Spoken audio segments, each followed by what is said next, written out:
ছোটোবেলা থেকে আমার আর্ট, ড্রয়িং, পেইন্টিং এসব করতে আমার বেশ ভালো লাগতো।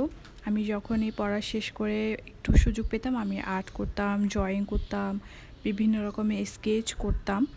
আর এগুলোকে আমার আম্মু অনেক বেশি পছন্দ করতো। আমার আম্মু আমাকে এই আর্ট, ড্রয়িং করার জন্য একটা আর্টের স্কুলে ভর্তি করে দিয়েছিল।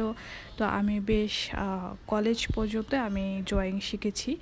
তো এরপরে হচ্ছে আর ব্যস্ততার কারণে আর ড্রয়িং বা পেইন্টিং এগুলো করার সময় পাই না।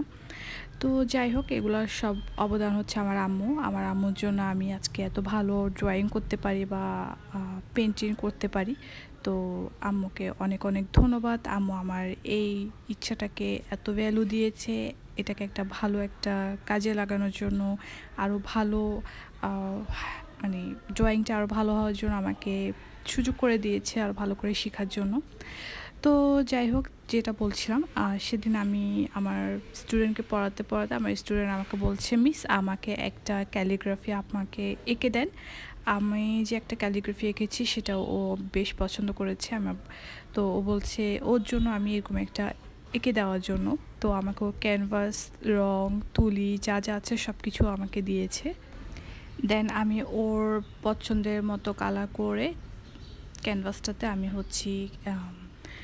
আরবি লেখাটা লিখছিলাম। লেখার পর সুন্দর করে আমি এটা রং করার চেষ্টা করছিলাম। অ্যাকচুয়ালি ওর রং ঠিক আছে, বাট তুলির একটু প্রবলেম ছিল। একটা চিকন তুলি খুবই দরকার ছিল, তো ওর কাছে চিকন তুলি ছিল না। তো আমি একটা মোটা তুলিকে চিকন বানিয়ে কোনো রকম করার চেষ্টা করছিলাম।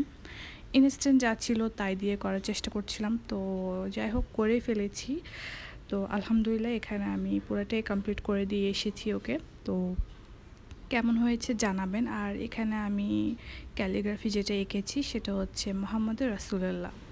তো ওরও এটা খুবই বেশি পছন্দ হয়েছে, আমারও পছন্দ হয়েছে। Thank you.